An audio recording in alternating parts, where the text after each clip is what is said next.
you been up to, Miss Mallory?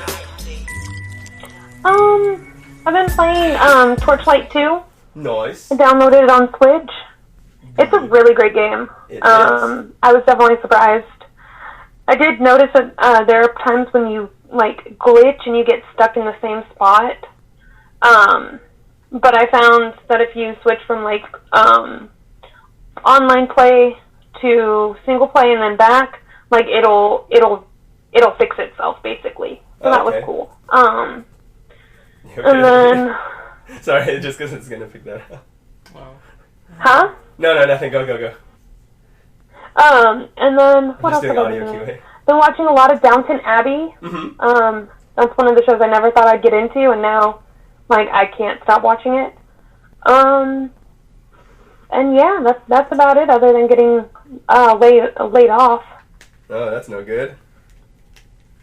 I mean, it's slow, so I get it. So, but now just to find something new. That's really all for me. Alrighty, Mr. Josh?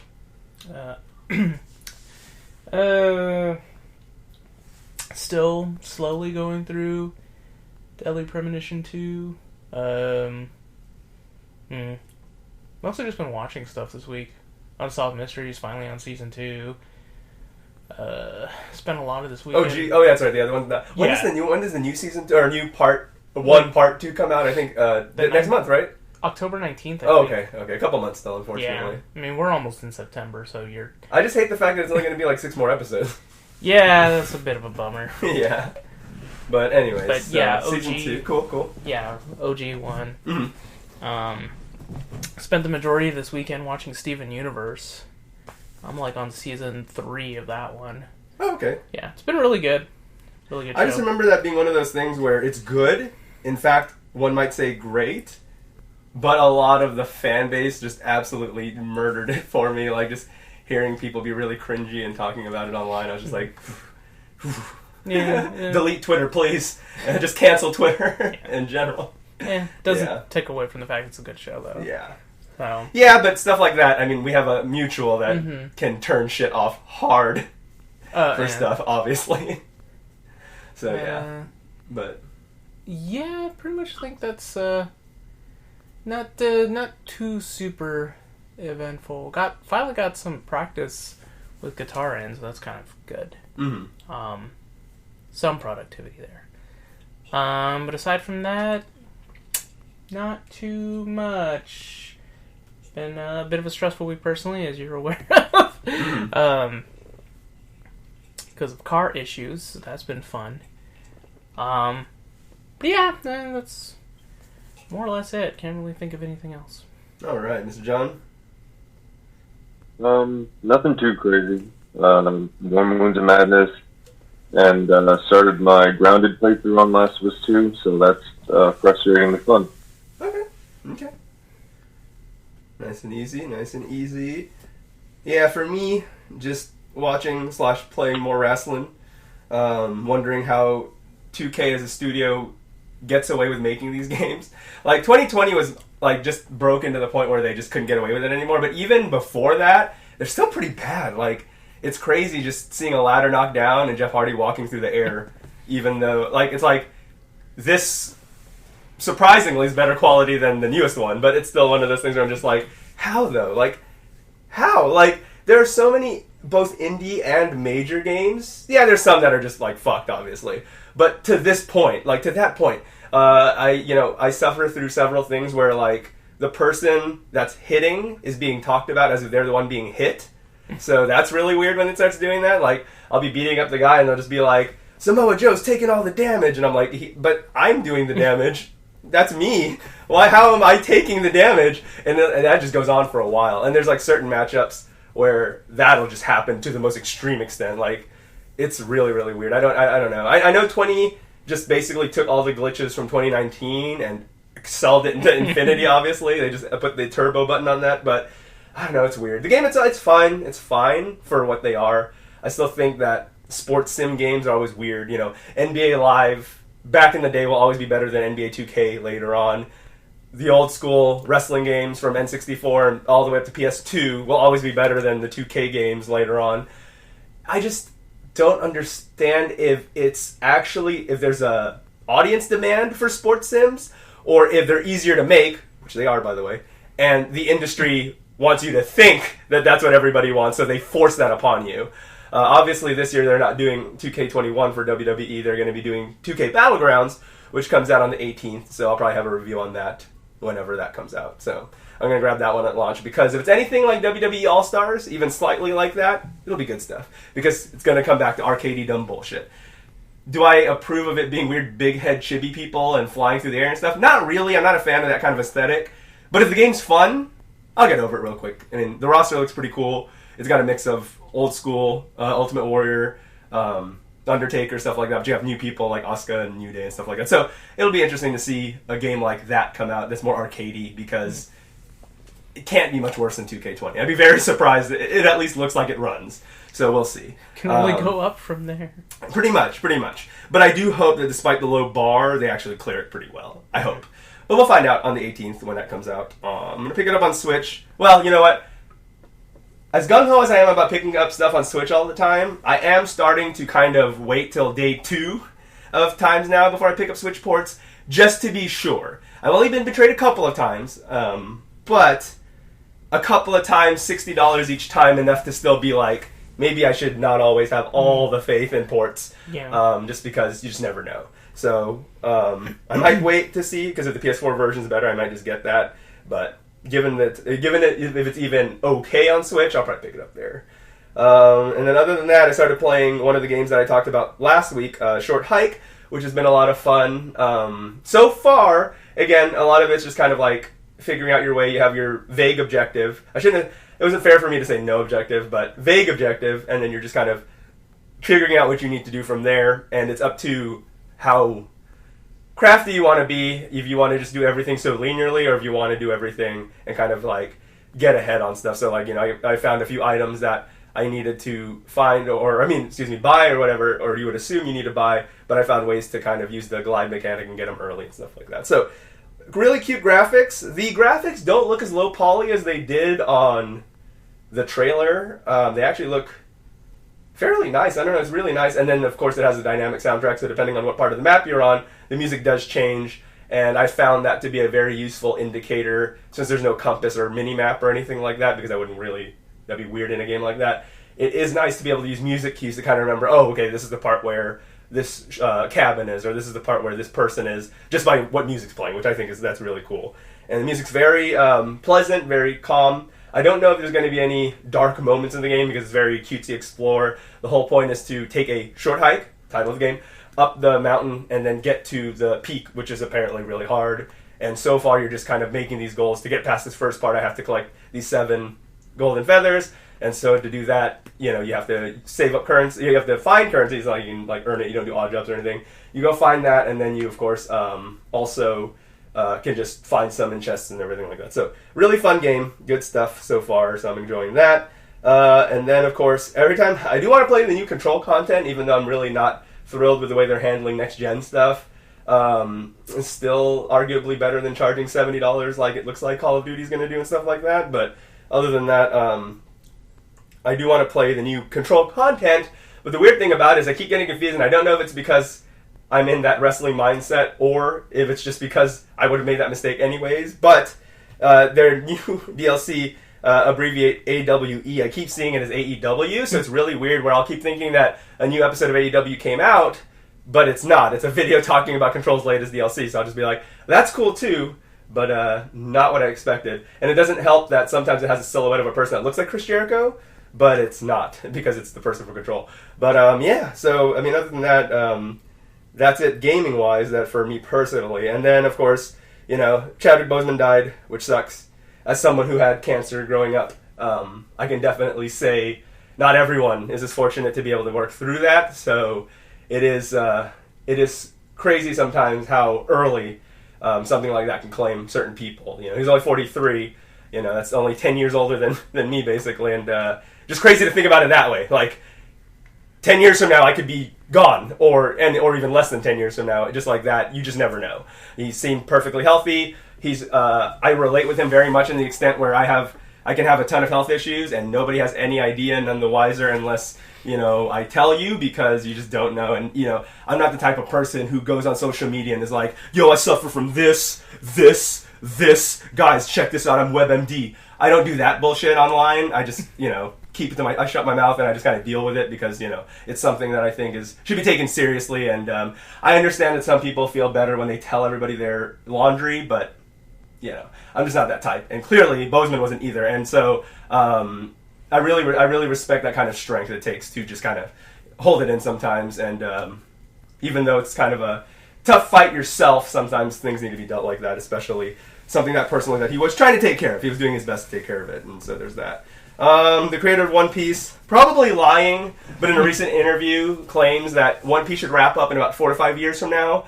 How many 1,000 episodes that's going to be, don't know, but we'll also see. There's interview quotes of Berserk Man and other people saying shit was going to end soon, sometime soon, and it's been like 10 years.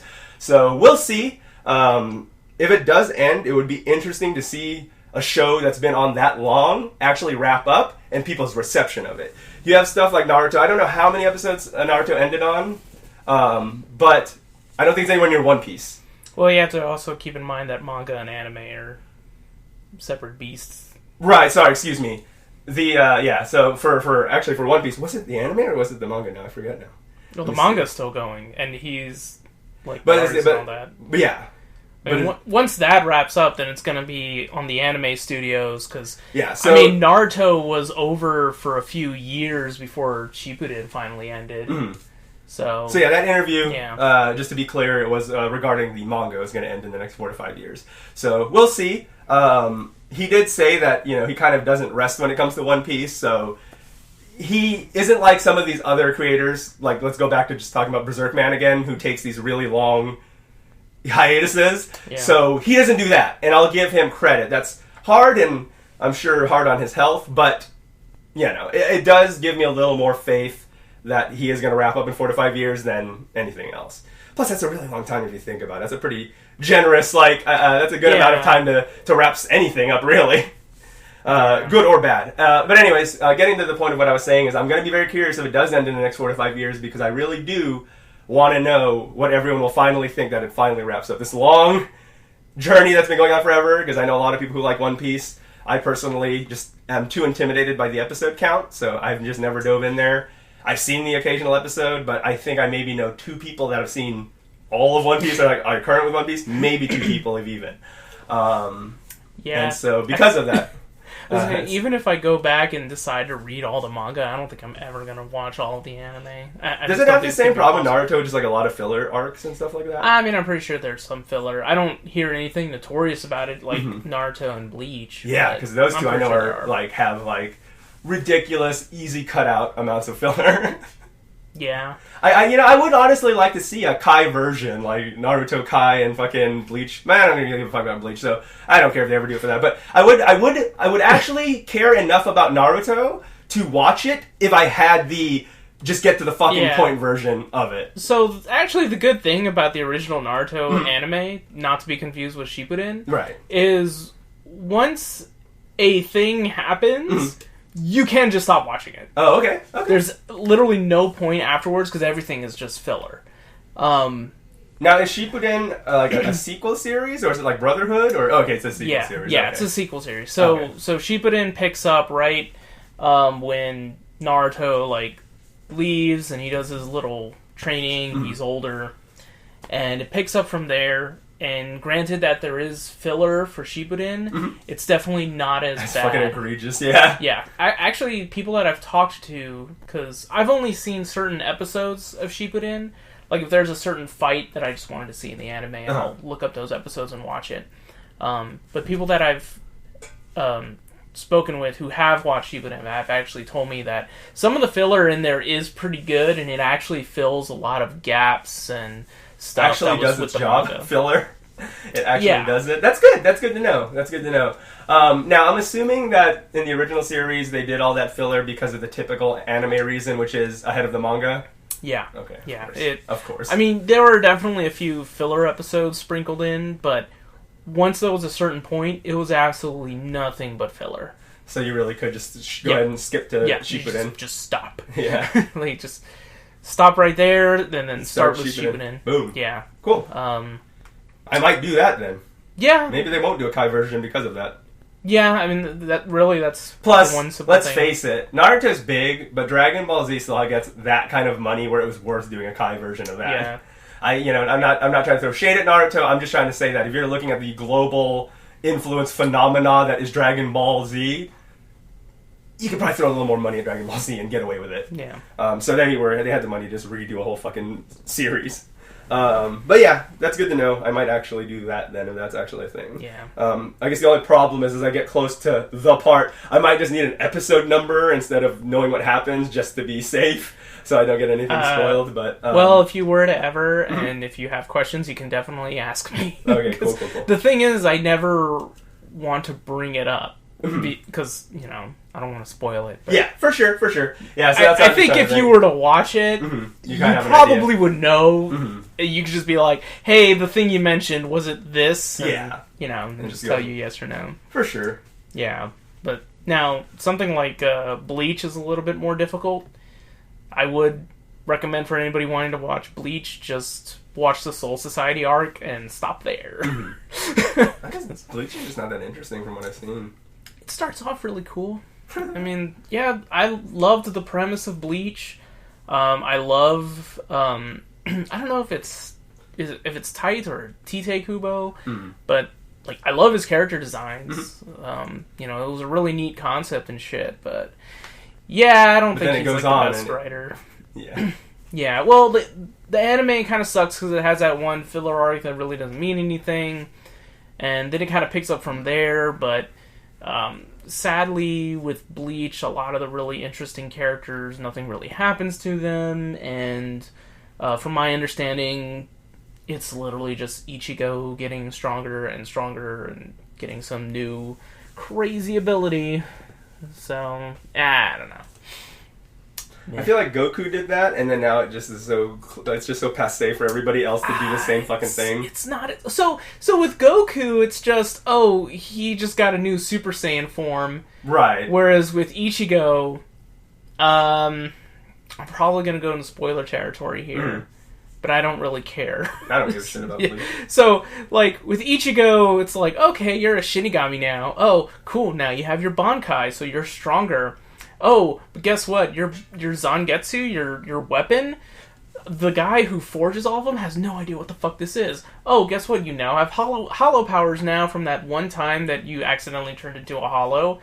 Oh, guess what? It also turns out you're part Quincy, which is like these other people that have a rivalry with the Shinigami. Yeah. Quincy? Yeah, Quincy's.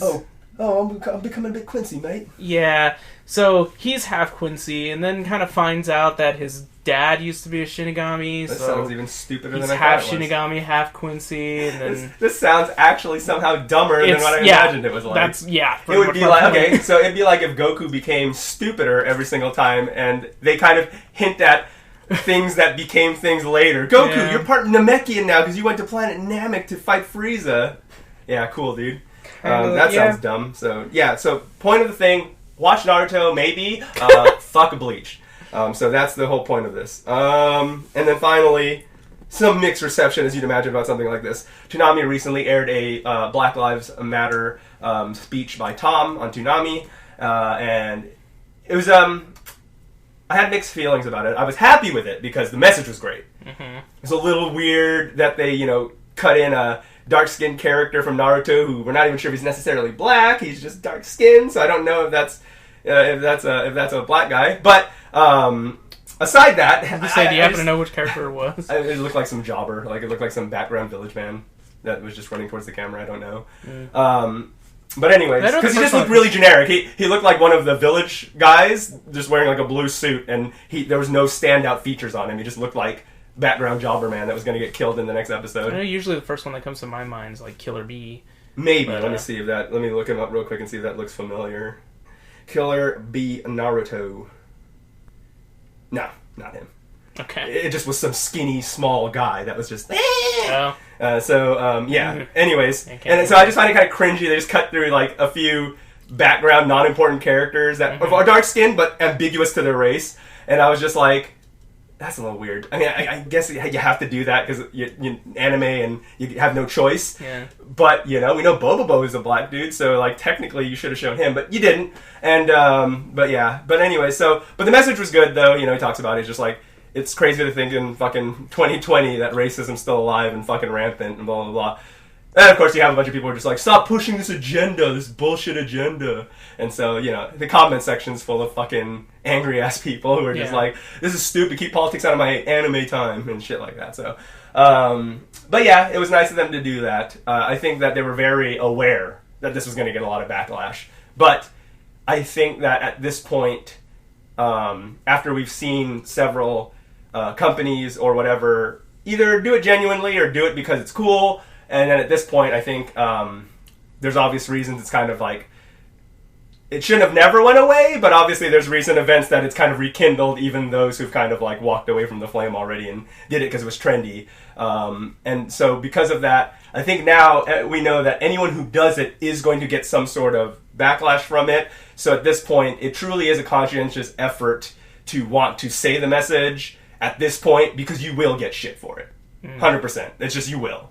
No one is going to say a Black Lives Matter thing and walk away unscathed with zero backlash from Twitter. Right. So because of that, I think that it was cool of Toonami to do that. And I understand the anime thing despite the fact that I found it a little cringy looking. I was like, I think I just want to listen to this message.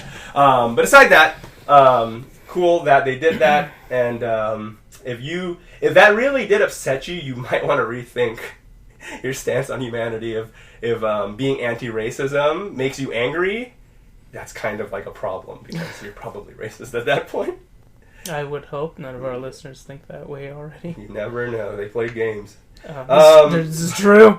But yeah, anyways, so where can everybody find your stuff online, Mr. Josh? Twitch, Twitter, Instagram, at Yoshiro Joestar. Uplay, Shiro, or YouTube. Not my Uplay, fuck that. YouTube, Shiro Play 5. Mr. John? _ Evil Dead Guy on IG. Mallory? You can find me on Instagram at awesome_Maui. And you can find my stuff at all the places at ZD Rocker and SlimAsianEntertainment.com as well as DisconnectedCast.com, which according to metrics is probably how you found us. So, but it still needs to be said because that's what you do. Alrighty. So, Mike C. Not great. Not great. Making what he calls jokes. Obviously, not really entertaining people too much because people didn't find it too funny.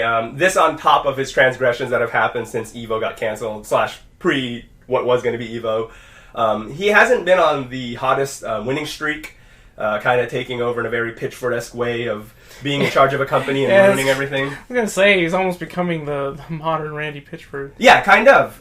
Except he somehow killed his company way faster than Randy Pitchford ever could dream of doing. Because Gearbox still exists.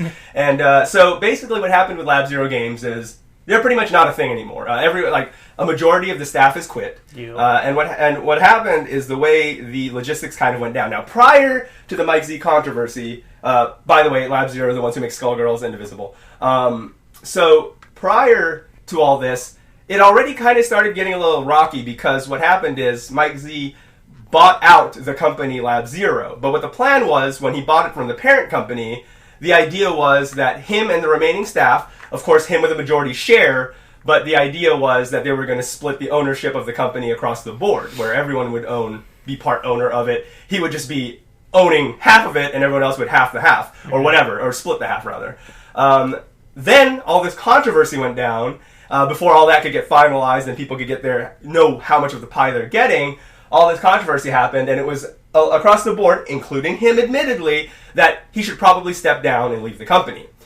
What happened is, though, he goes, but I am the owner, so here's how it's going to go down. I will leave the company, and then you guys can continue with Lab Zero and be good face because I went away and I'm the shitty person. However, you have to agree to these terms.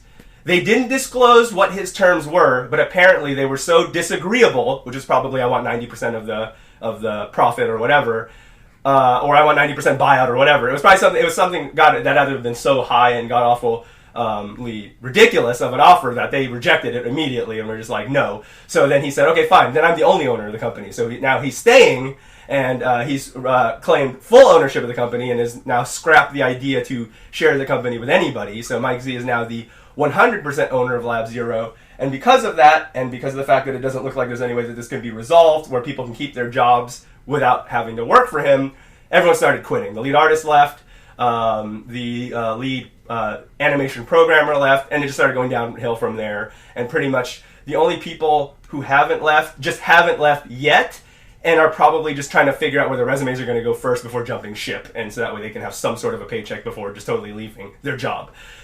Because I think that's something that like people don't quite take into account, and I think I've even been told myself, and I hate it when people say this, where, oh, you don't like your job, just quit. And normal people can't just do that, and because of that, that's why these few people that are still at Lab Zero haven't left yet. Now, as far as the future of Skullgirls, because people seem to be have that really twisted. People are like, Skullgirls is dead, they're fucked, they're dead. They're not. Autumn Games owns the IP Skullgirls, not Lab Zero. Lab Zero just develops for it. So Autumn Games already put out a statement that says the Skullgirls franchise will continue. The division that's working on the mobile game will continue working on development on that, and they're going to find a new team to work on, because there was going to be new characters announced in another season of Skullgirls. Not a new game, but another season. And that all happened. That was going to all be announced at EVO, etc., etc. So because of that, they said that they aren't going to be continuing the Skullgirls franchise unscathed as much as possible, just severing ties with Lab Zero permanently. So Lab Zero is no longer going to be the developers of Skullgirls. However, the owners of the Skullgirls IP are still alive and own it, so they are going to work on it still. They're just going to figure out what studio will do it. I would love for Arxis to take over. I just don't know if they need another franchise right now. Maybe back in the day, Arxis could have used another franchise and got a bone thrown to them, but now they don't need any more bones. So Arxis is kind of healthy, so I don't know. I think that would be the most appropriate company to take over for a Hyper Fighter, but hopefully another small studio does step up. There's a ton of them's fighting herds. I would love for them to step in there, because that game's fantastic. And I would love to see them take a crack at Skullgirls if they need to.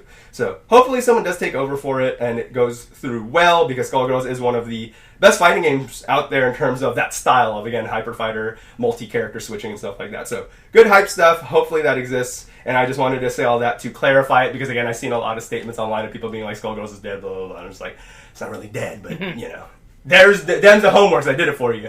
So that's what's going on with Mike Z and Lab Zero, as well as what's going on with Skullgirls separated. So they just got a divorce. That's all that happened.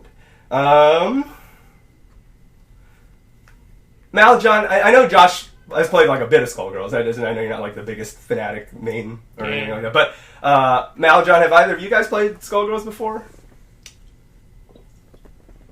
No, negative.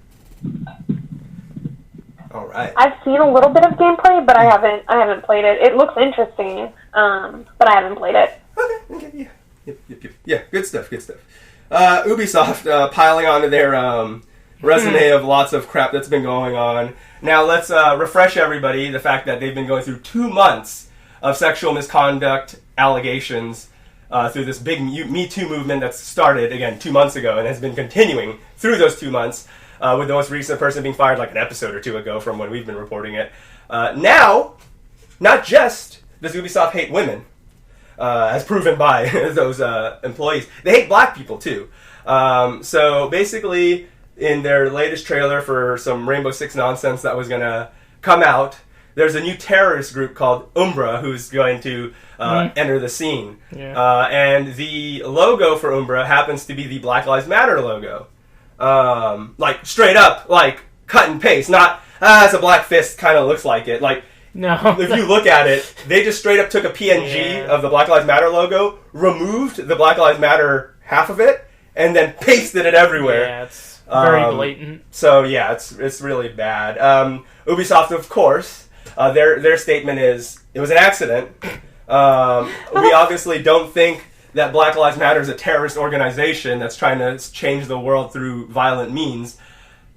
We just thought a fist meant power. Fist is the symbol of power. A fist that happens to be black with white outline. Just so like we the used black the fist. you guys are blowing this out of proportion. They didn't say that. But I feel like the PR guy really wanted to say you guys are blowing this out of proportion. He didn't, but I feel like he wanted to. But of course he just went along with it and just said, yeah, I mean, it was just a misunderstanding, so, you know. I mean, we're patching it out. How the fuck do you accidentally do that? The fact that it looks that much like it. Like, I would be open to that argument if it was like, if you took like Booker T's fist and you put a picture of a PNG of Booker T's fist and then it's like Umbra and it's like Booker T's fist or something. I'd be like, it just happens to be a black dude's fist. I would be like that. But however, it's exactly the actual fist the from same the Black exact Lives Matter. positioning and angle That's and the everything. problem. Like, the problem is it literally is the BLM fist. So that's the problem. And I still think it is. I don't know, it's weird, right? If this was a smaller company, I'd be like, oh, some fucking 16-year-old intern was trolling and was just like, submitted that to the old guys. Like, hey, fucking Jean Valjean, whatever the fuck it works at Ubisoft, check this shit out. Sends it through an email. Wow, Jean Valjean is perfect! And then they fucking threw that shit into the game and they were just like, what the fuck is Black Lives Matter? We're getting so much shit. That's what happened at Ubisoft headquarters, apparently. No, but anyways, I feel like that I would even believe, but everyone that works at Ubisoft's like pretty old. They actually have like, I think their average workplace age is like 30-something. Jeez. So all of them had to have been aware that this was a thing. Especially given the political climate. It's not like Black Lives Matter went away for 20 years and no one's heard of it forever and then it's resurging now. It's one of those things where it's been a constant news headline, whether you dig it or not. It's been a constant news headline for months now. Everyone's seen that fucking logo whether they like it or not. And so that's the problem, is the fact that they just literally took dimensions and all, angles and all, took that and put it in there. So that's the problem. Of course, you know, they had to apologize. It felt, if you read the apology, it's not worth it, but it's just very by the book, by the numbers. Like, oh, Ubisoft isn't racist, obviously. So it had to have been an accident, obviously. I don't know how you guys didn't know it was an accident, but anyways, I guess I'm going to tell you it was an accident. It was an accident, and so anyways, it's being patched out on September 1st. Very typical copy pasta apology. Exactly. I think it's the same apology they use for the rapists in their company. They just cut and paste and change wording. Probably.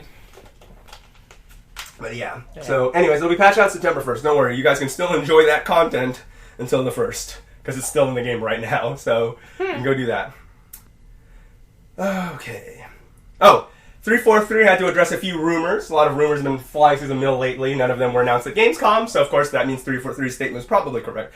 One of the rumors. Halo is going to be delayed. Halo Infinite, is going to be delayed until 2022. They said this is not true. They said it will come out during 2021. Still don't know when. Can't promise when. But it will, over their grave, happen in 2021. So for those of you who are worried that it was going to get pushed out another year, pull a Cyberpunk, pull a Witcher, what have you, it didn't. So we can't say it didn't. We'll see. We'll see come December if they're still like, don't worry guys, it's still coming out in a few weeks.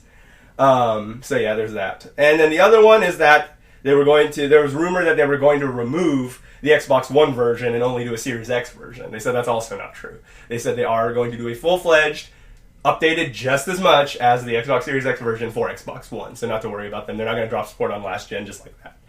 So there is that. Alrighty. I need to do an intermission. What are you guys gonna do while I'm gone? If it's just quiet the whole time, I guess there's that. But anyways, later.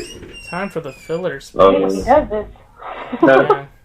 Hey, Josh. Yeah. Have you ever gone up against this is going to be the Yu-Gi-Oh! Dimension now. Have you ever gone up against the Adamantium today? I personally have not, but I have not heard fun things about it. Here the turns can go on for so long. And you can... Oh my god, dude. Like, at least 8 minutes. It's ridiculous. Yeah. So I'm gonna activate this effect. Halki Firebricks. Summon Jet Synchron. Link Cross. Summon tokens. Synchro Summon. Auroradon. O-Lion. Synchro. Metal Marcher effect.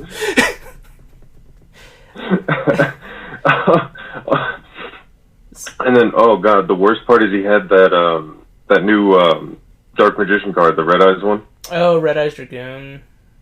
Yeah. Yes, that thing's fucking broken. How is that not banned?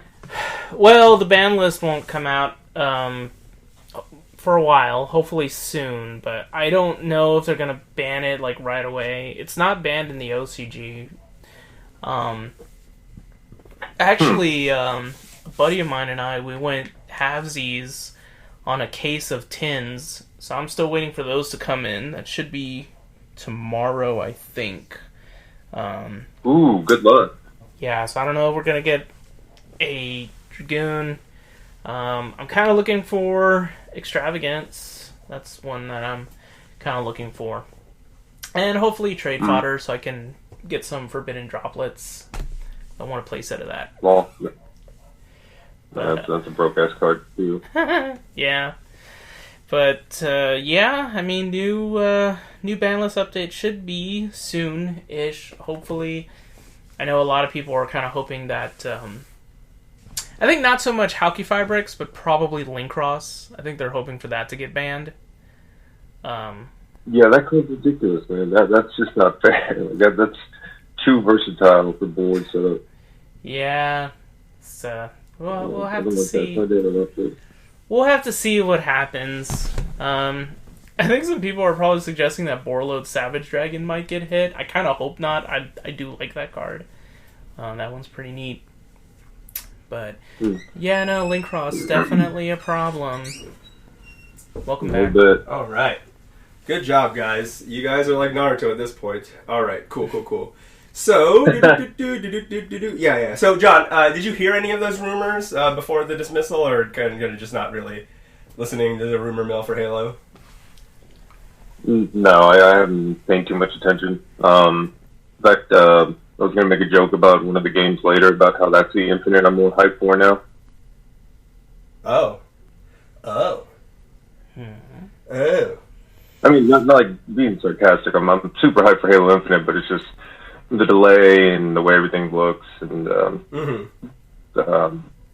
yeah. I will say, those initial images, like, the graphics did look kind of weird. Yeah. I remember someone, I think it was in Dink's Discord, they didn't even know it was Halo until someone brought it up. Oh, they were just like, what is and this? they're like, wait, this is supposed to be on, like, The next gen? Yeah. And we're like, yeah. Yep. They're like, what the fuck? That's the problem with showing stuff That's too what people early. are saying. It's like a... Yeah. Oh, sorry. Oh, well, okay. What happened? I was just gonna say that's no. I saw some comments like it's just like a SCE filter. Yeah. Yeah, it definitely kind of reminds me of, like, 2000s PC gaming. Mm-hmm. Is kind of what it looks like. Yeah, just like a slightly higher res version. It's like they tried to upscale it. Yeah, you know, maybe this might be like a bit of a Pandora's box, but it feels like to me that it's really getting more noticeable how much longer the process for these games to be developed is, because we're getting to a point now where when they release something, it usually looks pretty shitty. Or when it looks pretty, it's not gameplay. Right. I get what you're saying. Yeah. Yeah, which a lot of trailers, period, are pretty much that now. Like Marvel Avengers. It's just a bunch of pre-rendered shit for a while. Now it's actual gameplay, but for a while it was a bunch of pre-rendered shit. Yeah, like, maybe it could also just be that, you know, I'm getting older and more cynical, but it's kind of hard to get excited nowadays when you see, like, an announcement for something new. And it's like, well, We have to see yeah. if it's actually going to be good. Show me that final product, though. Yeah, pretty much. But yeah. Yep. Pretty sure we'll get more into that later as we, as it goes along. Yeah. But yeah, so one of my favorite games of last year, Sinking City, is going through problems. Well, it's been going through problems for a while. Frogwares and the publisher, I forgot the fuck the name of the publisher is. I should probably look that up, actually. Let's see. Sinking City. Uh-oh. Man, that pad thai is going right through me. That is not a thing. Anyways, what other games looked bad before they came out? What other games looked bad before they came out? That's a big question. So many games looked bad. Anyways, so I actually forgot to mention during my weekly thing, I recently watched Japanese version of Ring, as well as Tetsuo. I don't know if any of y'all might be familiar with those. Ring? You mean like what's it? Ringu? Is that what they call it? Yeah, Ringu with Sadako. Oh, how is it? It was good. It was good.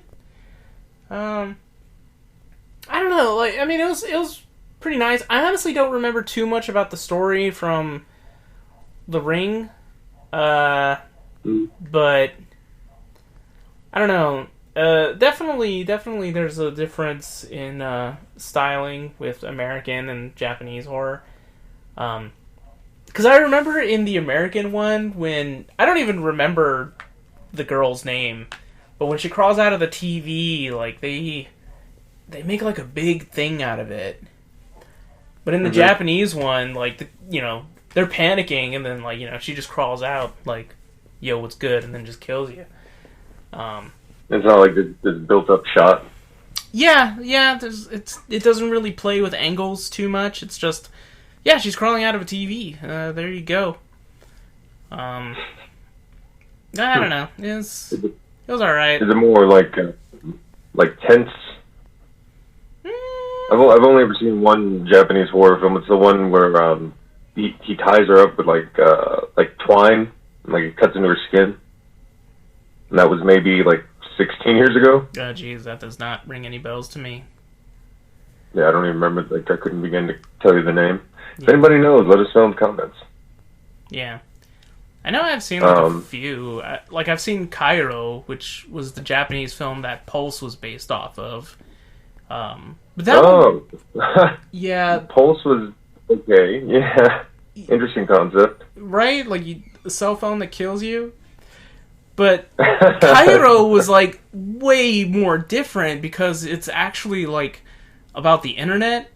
And you kind of realize that it was a bit of a social commentary about the fear that internet culture would have on society by creating, like, more, neets and hikikomoris. Boy, how telling. Yeah, but that was more of a depressing film rather than a scary film. Anyways. Which film? I need to check. I need to check more films out. Cairo. Is it good? I mean, I thought it was enjoyable. Nice. I don't. The thing is, it's like it's hard to watch that movie and say that was good because you actually kind of feel like, yeah, right afterwards. Not here yet. Yeah. Yeah, I was bringing up that I recently watched The Ring or the Japanese Ringu, and then Tetsuo the Iron Man. Just that is very weird. It's like 1989. A lot of people compare it to like David Lynch meets Cronenberg, like Japanese. Which adds another level of weird. Yeah. It's very weird. It's not that long either. Like, it's just a little bit over an hour. That's short. Yeah, it's a pretty short film, but it's kind of like a weird... Like, Wikipedia describes it as cyberpunk, but it's kind of hard to call really it that, really. Call it that. Yeah. When I think cyberpunk, I think Blade Runner. Right. Like, more futuristic, because it's still somewhat modern. But it is real weird because, yeah, it's like two people, or actually multiple people that are transforming into, like, metal and machinery. Yeah, That's weird. They don't even. I whispered that. That is weird. Yeah, and they don't even fully explain it. And then one of them actually has the ability to manipulate others. Yeah, hey, that's not the Iron Man I remember, but yeah. Yeah, it also has a penis drill. That's really weird. That sounds like something Guar would have. I'm surprised they didn't. But yeah. So anyway, Sinking City. I guess I should start that story over, so I better let into it. So one of my favorite games of last year is Sinking City. What I always call, even more than Deadly Premonition, the hardest game for me to recommend that I love, because it's fucked. It's like actually fucked how broken that game can be sometimes, but I love it. Like to the point where I have to like reload an old save state. If you're not like me who rotates saves, there were a few times I would have been fucked. Wow. Like going to a level and then the boss was supposed to like load in, but the boss doesn't. It just glitches. And then the thing closes behind you, and it autosaves. So now is that all across the? Because you're playing on Switch, right? They're all fucking broken. Okay. Yeah. Jim played on PS4 and detailed many things that I experienced on Switch. So cool. Yeah. So it's just fucked all along. But I absolutely love it. There's something about it that's so charming. Like it came out like 3 months apart from Call of Cthulhu. But it's also a Call of Cthulhu game, just the Sinking City. Mm-hmm. They're both H.P. Lovecraft, both based on Cthulhu. But I just loved it way more. 505's Call of Cthulhu is so much more polished, much better looking, but boring. Sinking City was like fucking. It was very very broken, but entertaining. Where I was just like, ooh, when this isn't fucking up, I can't wait to see what happens next. You know, there's a few weird mechanics like going through like the little boat mechanics and stuff like that, but it's overall a fun game. I guess you'd say it's somewhat almost survival horror-ish because you do have to kind of resource manage and stuff like that. But later on, you get perks and you get the ability, and you can craft ammo and stuff like that. So as you get, like any game, at first you're like, oh, I'm so scared I have no money. Like in the beginning of Pokemon, right? You're like, oh, I have no money. Oh, I gotta buy one potion. I gotta buy one Pokeball. Oh, I can buy one Great Ball.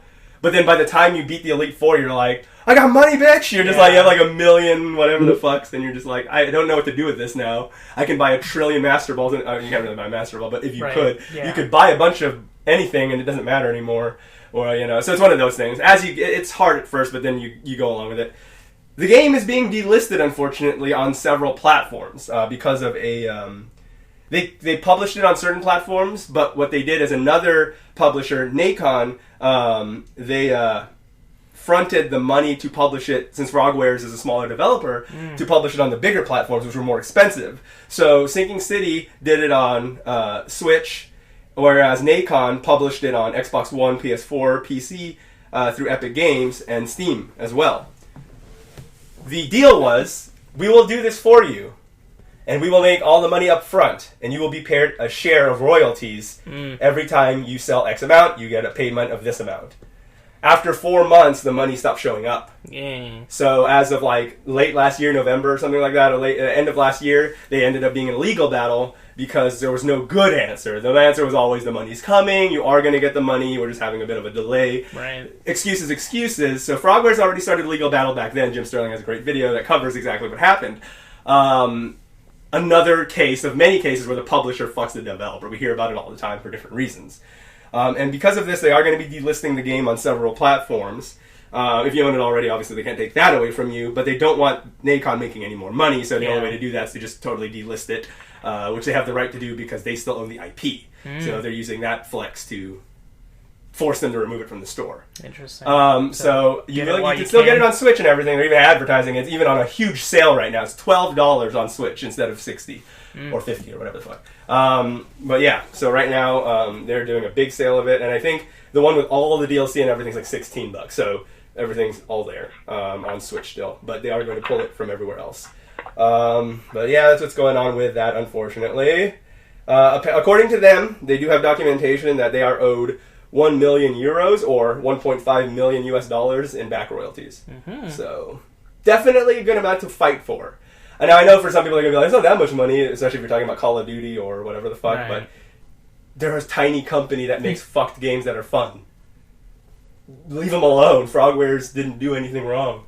But yeah, so hopefully they win that in court. We'll see. That probably take years, you know, like fucking legal battles like that take fucking forever, so we'll see. And in the end, it'll probably cost them $1 million in royalties. I mean, in legal fees anyways, and everything will just be really fucked up because that's how the law works. Let's see. Xbox and PS5 prices seem to have leaked on several sites. We talked about leaks before. There's a couple more leaks that are kind of going on where Best Buy accidentally leaked it as $499 and up as the range. So it seems like the all-digital versions are going to be $499. Now, a retailer in Germany, a reliable retailer, it's like their version of Newegg, basically. They leaked the 2 terabyte edition of the PS5 for $1,150. Based on the scale of things, I would have to see what the middle one would be, like maybe the 1 terabyte version would be, just to see that that's the $800 version we're hearing about and stuff like that. So it would mean like the all digital, probably going to be like maybe a 500 terabyte one, or excuse me, 500 gigabyte one will probably be that $499 one, then probably that $800 one's the 1 terabyte one with the drive, and then the 2 terabyte one with the drive for $1,150. I think that's just way too much. For that kind of money, you could build a competent rig and run games at least for the next 4+ years. You future-proof for yourself for like maybe 4+ years. It really shouldn't be that much money just to spend for a fucking console disc reader. Yes, exactly. We're just getting too crazy to the point. I get it, guys. It's a 2 terabyte solid state drive with a console that's like 12 gigs of RAM or whatever, etc., etc., etc. I get all that. But it's still, because the problem is before console was so much cheaper than PC, what the fuck would you know, unless you have the money to dump on a PC, just get a console and just play the inferior version of the game for less. But now that it's getting into the territory where you can just build a PC that's just maybe a slightly smaller hard drive because of the money, but still, like, 1 terabyte solid state or a 500 gig solid state, whatever the fuck, for like less than $11.50, that's still crazy to me. I think this is just getting to the point where it's just getting too much. Xbox hasn't leaked any bigger versions yet. They only have that the S version that's coming out, or the whatever the small version is going to be called. I guess S. No, Xbox. It's already Xbox Series X. Oh yeah, XS. Oh god, I'm getting so confused with Microsoft's bad marketing. So even if there are games, let's just say there's going to be a decent, like 3 or 4 launch titles that you want coming out. They just announced it. Persona 6, blah, blah, blah. Could you see yourself dropping... Would you get any of the versions, or would you still wait? Would you get a $499 all digital? Would you get the $800 1 terabyte, or the $1150 2 terabyte?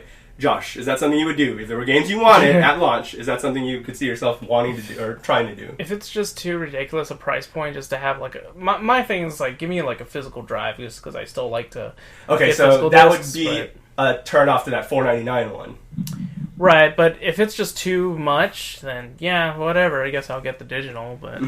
But you feel like kind of bad that it's twisting your arm a bit. Yeah. Because they're almost forcing you to. Because you don't want to pay the $400 or $300 more for the next one. I just want to play Demon's Souls. Yeah, exactly. It's like that. What about you, Mr. John? Do you see yourself buying any of those versions if there were like at least 4 games at launch that you like? Yeah, I could spend that much for the all digital. Like, okay, so I don't really buy physically anymore. So you would just go all digital and not bother with the 8 or the 8 plus version. Yeah, I always go for the base model anyway. And for you, Mallory, let's just translate it over to Xbox, just for that sake. Would you get any of those versions, or would you get any of those Xboxes at launch if there were a few games that you liked? Probably not. That still seems like a little bit too much for me to buy right now. So I'd probably still just wait it out. One thing I've noticed as I go through a lot of these trailers and stuff coming out with all these events is that they like to use the terminology. It's not new terminology, but it's being just abused this generation or this upcoming generation, which is launch window. Aiming for the launch window, which means I don't think anything's going to come out at launch for either console. We haven't heard of anything now. We don't know if NAC 3, because who gives a fuck, is going to come out for PlayStation, or if Xbox isn't going to have Halo for sure. They aren't. So now that we know that, and we know that there are no good launch titles, it just seems like everything is launching. They're trying to get the launch window. When does the launch window close? Here's the thing for me. After 24 hours of the console being out, the launch window has closed. It has launched already. I don't know what they mean by around the time of it launching. What the fuck does it matter? It's been out already. For example, one of the games was like Ratchet & Clank Rift or whatever. They're just like aiming for launch window. Yeah.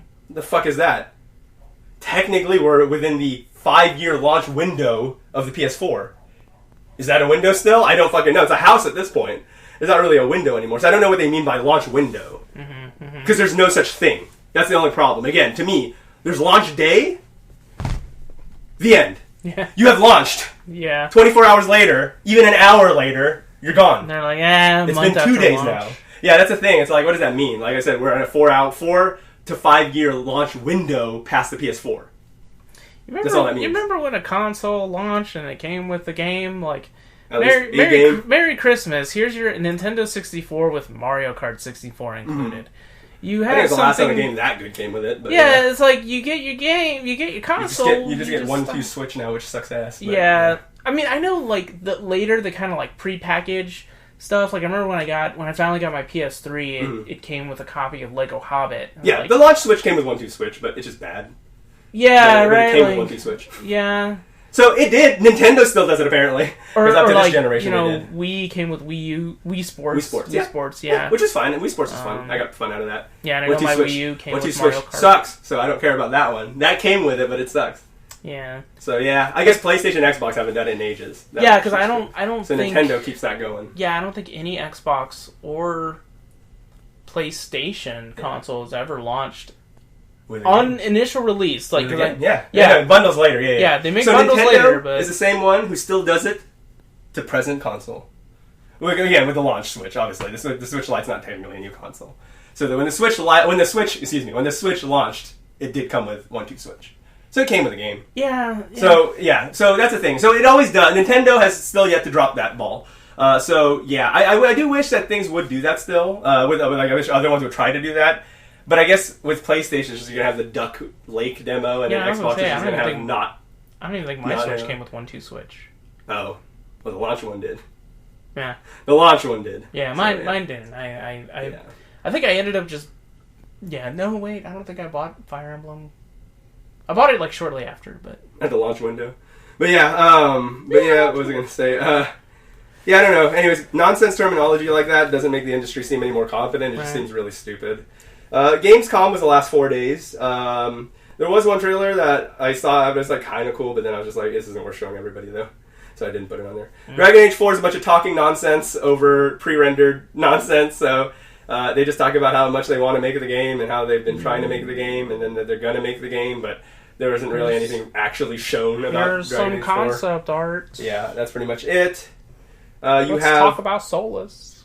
Yeah, you have Werewolf, the Apocalypse Earthblood, with Triple H apparently as the main character in that game for some reason. Because he looks fucking just like him. It's not him. Okay. It just looks exactly like him. It's legally distinct Triple H. I just remember not being impressed with it. Yeah. Unknown 9, not much is really revealed in that trailer. I don't know I don't know if it takes place in a fictional country or if it's India or some shit, but you just have a girl, she tries to hide something in the wall, and then she runs out, and then she falls, and she's about to get fucked by some kids, and then she has superpowers. So we'll see what the Unknown 9 actually is when they start revealing talking in the trailers.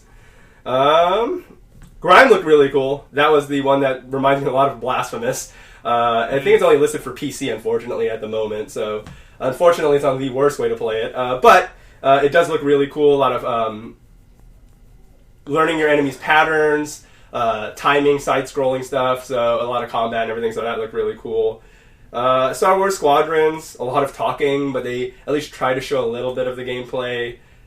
Still wary the fact that they were like, oh yeah, it's only going to be like $40 or whatever because it's a $40 game because it has $40 for the content. Because I don't like AAA industry claiming what's $40 worth of content. Yeah, that kind of makes me wonder, because I remember I think at first it was like, oh, does this mean there's not going to be like a campaign? But clearly this trailer shows that there is. Now I'm wondering, is it just not going to have that much replay value? That's what I'm thinking. I'm thinking it's going to have like 5 maps, right? 2 goals. Yeah, that's it. I want to be excited I want to be for hyped, it because it should be cool. Mm-hmm. All of us fucking barking out commands and flying in a squadron together and trying to take out shit on a mission. That should be cool.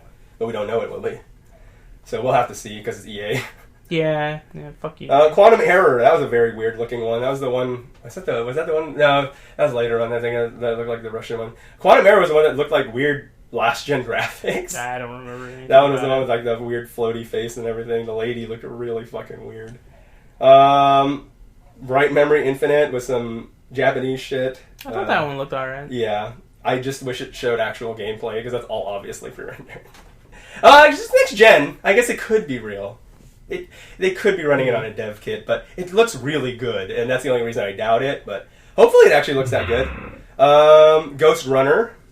That one looked pretty cool. That one looks pretty dope. I wish it showed more. That was one of those trailers that was frustrating. I really wanted to see more of that short, too. and they were just like, here's when we're going to show more. And I'm like, fuck off. Pretty much my thing was just like, oh man, I love this aesthetic. Yeah. Any of the ones I named so far, I'm going to have to list. John, Mal, any of those that you're looking forward to so far? I liked Grimes. That one looked really interesting. Hell yeah. Or Grime? Yeah, Grime. Yeah. I was really interested in that one, so I'd probably pick it up on PC. There you go. Mr. John? Squadrons I want to be hyped for, but... Same reservation. Yeah, I'd really have to see how it played out. Looks too good. Yeah. So, I mean, we'll see. We'll see. Johnny boy? Yeah, Grimes look cool. Or Grime, not Grimes. Yeah. Hold on, I got notes. Ghost Runner looks super dope. Hell yeah. I like the violence. I like those kind of like simple story games, like what was it, Night in the Woods? Mm-hmm. Yeah, that one looks really cool because it almost seems like it has a somewhat horror aesthetic with like bright colors. That's the thing I noticed the most. It reminds me of what the fuck was it? There was that one black and white one where the only color was like red for blood, and you were that guy. Never-Ending Nightmares. That one was a really cool one. It was made by a guy with actual, like, I don't know if he had schizophrenia or if he had mental issues, and so he made a game to portray his mental issues and struggles through a video game. That was really cool. So it kind of reminded me of that a little bit, because some of the weird creatures and stuff had a very almost monstrous aesthetic to it, even though everything looked bright and cheerful. So I thought that looked really cool. Yeah, that's a cool one too. Scarlet Nexus. That one looked cool. Yeah, Scarlet Nexus, basically Code Vein not, because it's the same people that made Code Vein. It just has a very bad-looking main character, which I hope you can just change anyways. Hopefully that's just the generic shell that they use. He looks like a Kirito. Yeah, which is funny because he looks so forgettable, like Kirito, that in Japan he is voiced by Kirito's voice actor. So that's how forgettable that character is. But hopefully you can just customize it or just put a mask on it or whatever, because it looks really bad. It just looks very generic. Yeah. But the game looks hype, so I really hope it is good. Scourgebringer, that's the one that kind of reminds me of like Hyper Light Drifter meets Celeste in aesthetic, which was kind of interesting. Yeah, I was kind of getting Celeste vibes from watching some of the gameplay. Pretty fun. We're talking about Islands already. Sam & Max getting a new game. That's fucking random. I used to play the Sam & Max games all the time. In fact, visually, it looks like it hasn't grown much, but in a way that might be a good thing. Yeah. So it looks Sam & cool. Max is hilarious. Classic series. Like, I don't even care much about virtual games, but that one, I kind of want to check it out if I can. It's going to be great. Death of Rose is a game I want to like, because it kind of reminds me of Until Dawn or Man of Medan.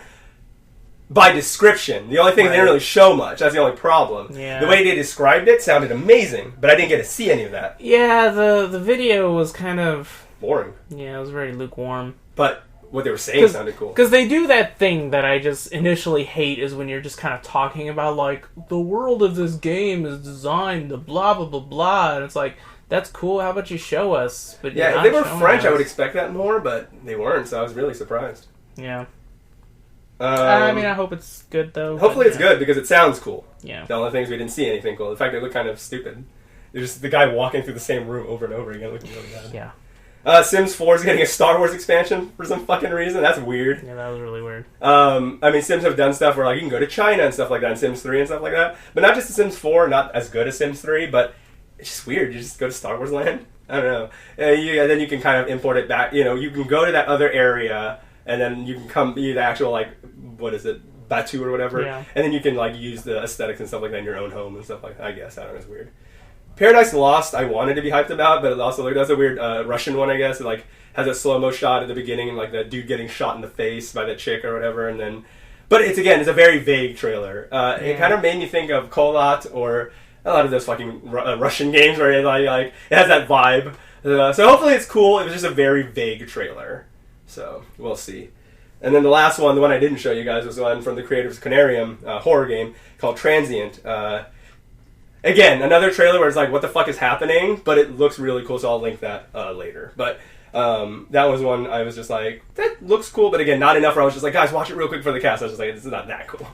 But Canarium was a great one. It's one of those horror games that flexes your mind a bit, not to the point where Amnesia is kind of annoying that it flexes your mind too much, where you're kind of like, how the fuck was I supposed to know that one brick came out and stuff like that. Where like this, some of these other ones like are actually really cool, where it's like mixes horror and suspense with solving puzzles that do make you think, and you feel very proud when you beat like a room or whatever. So yeah, I remember Amnesia was a bit weird with the puzzles. Like there's a weird chain one where you have to listen.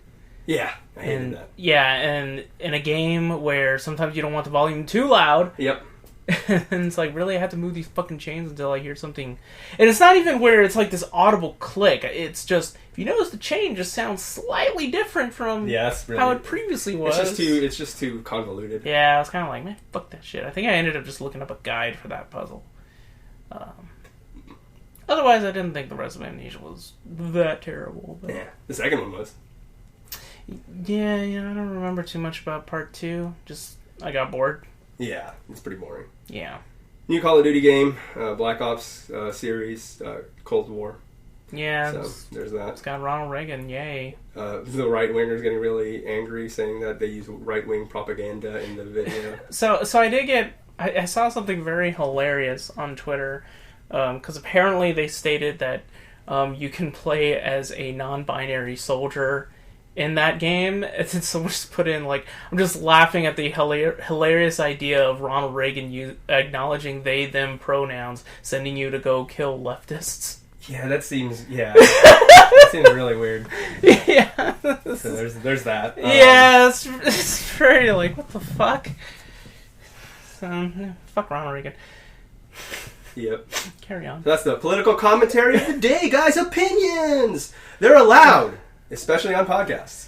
What was I going to say? Doom Eternal id recently put out a video about how they had a 1000 FPS challenge for teams to make a computer that can handle running Doom Eternal at 1000 FPS. They did. The ironic thing is that the video is locked at 30 frames, so even if I had a video where I could watch it at 1000 frames, I couldn't even see it because it's at 30 frames. So it's kind of a weird video to be about 1000 frames running at 30, but whatever.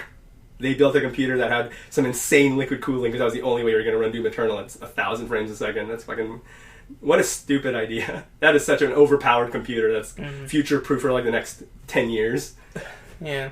Gotham Knights and Suicide Squad. Gotham Knights is made by the Arkham Origins team, so it's probably not going to be good. Suicide Squad Kill the Justice League is made by the main Rocksteady Arkham team, so it should be good. So we'll see. Looks good. It also looks more interesting than the other one. Yeah, it's real weird. I see a lot of people being super excited about Gotham Knights, and I don't fucking get it. Yeah, no, neither. The trailer was not that interesting. It was not a good trailer, in my opinion. You only liked the end. Yeah, I was only excited about Court of Owls, but, watching it, I know I told you, at first I thought it was a mobile game. Yeah, it doesn't look great.